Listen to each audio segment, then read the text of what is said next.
حضرت سیدنا یزید بن میسرہ رحمت اللہ تعالیٰ علیہ فرماتے ہیں، ہم سے پہلی امتوں میں ایک شخص تھا جس نے بہت زیادہ مال متا جمع کیا ہوا تھا۔ اس کی اولاد بھی کافی تھی، طرح طرح کی نعمتیں اسے میسر تھیں۔ کثیر مال ہونے کے باوجود وہ انتہائی کنجوس تھا، اللہ پاک کی راہ میں کچھ بھی خرچ نہ کرتا، ہر وقت اسی کوشش میں رہتا کہ کسی طرح میری دولت میں اضافہ ہو جائے۔ جب وہ بہت زیادہ مال جمع کر چکا تو اپنے اب سے کہنے لگا، اب تو میں خوب عیش و عشرت کی زندگی گزاروں گا۔ چنانچہ وہ اپنے اہل و عیال کے ساتھ خوب عیش و عشرت سے رہنے لگا۔ بہت سے خدوم ہر وقت ہاتھ باندھے اس کے حکم کے منتظر رہتے۔ الغرض وہ ان دنیاوی آسائشوں میں ایسا مگن ہوا کہ اپنی موت کو بالکل بھول گیا۔ ایک دن ملک الموت حضرت سیدنا اسرائیل علیہ السلام ایک فقیر کی صورت میں اس کے گھر آئے اور دروازہ کھٹکھٹایا۔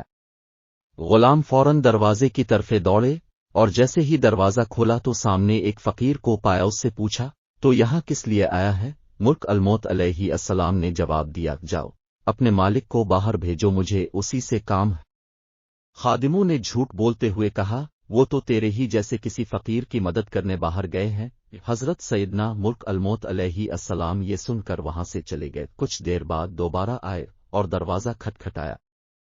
غلام باہر آئے تو ان سے کہا، جاؤ اور اپنے آقا سے کہو میں ملک الموت علیہ السلام ہوں۔ جب اس مالدار شخص نے یہ بات سنی تو بہت خوف زدہ ہوا اور اپنے غلاموں سے کہا، جاؤ اور ان سے بہت نرمی سے گفتگو کرو۔ خدام باہر آئے اور حضرت سیدنا ملک الموت علیہ السلام سے کہنے لگے، اب ہمارے آقا کے بدلے کسی اور کی روح قبض کر لیں اور اسے چھوڑ دیں، اللہ پاک اب کو برکتیں عطا فرمائے۔ حضرت سیدنا ملک الموت علیہ السلام نے فرمایا، ایسا ہرگز نہیں ہو سکتا۔ پھر ملک الموت علیہ السلام اندر تشریف لے گئے اور اس مالدار شخص سے کہا، تجھے جو وصیت کرنی ہے کر لے، میں تیری روح قبض کیے بغیر یہاں سے نہیں جاؤں گا۔ یہ سن کر سب گھر والے چیخ اٹھے اور رونا دھونا شروع کر دیا۔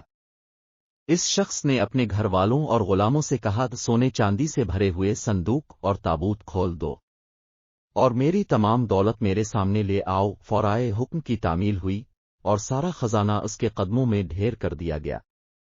وہ شخص سونے چاندی کے ڈھیر کے پاس آیا اور کہنے لگا، اے ذلیل و بدترین مال، تجھ پر لعنت ہو، تو نے ہی مجھے پروردگار عز و جل کے ذکر سے غافل رکھا، تو نے ہی مجھے آخرت کی تیاری سے روکے رکھا۔ یہ سن کر وہ مال اس سے کہنے لگا، تو مجھے ملامت نہ کر، کیا تو وہی نہیں کہ دنیداروں کی نظروں میں حقیر تھا؟ میں نے تیری عزت بڑھائی، میری ہی وجہ سے تیری رسائی بادشاہوں کے دربار تک ہوئی، ورنہ غریب و نیک لوگ تو وہاں تک پہنچ ہی نہیں سکتے۔ میری ہی وجہ سے تیرا نکاح شہزادیوں اور امیر زادیوں سے ہوا، ورنہ غریب لوگ ان سے کہاں شادی کر سکتے ہیں۔ اب یہ تو تیری بدبختی ہے کہ تو نے مجھے شیطانی کاموں میں خرچ کیا۔ اگر تو مجھے اللہ عز و جل کے کاموں میں خرچ کرتا تو یہ ذلت و رسوائی تیرا مقدر نہ بنتی۔ کیا میں نے تجھ سے کہا تھا کہ تو مجھے نیک کاموں میں خرچ نہ کر؟ آج کے دن میں نہیں بلکہ تو زیادہ ملامت و لعنت کا مستحق ہے۔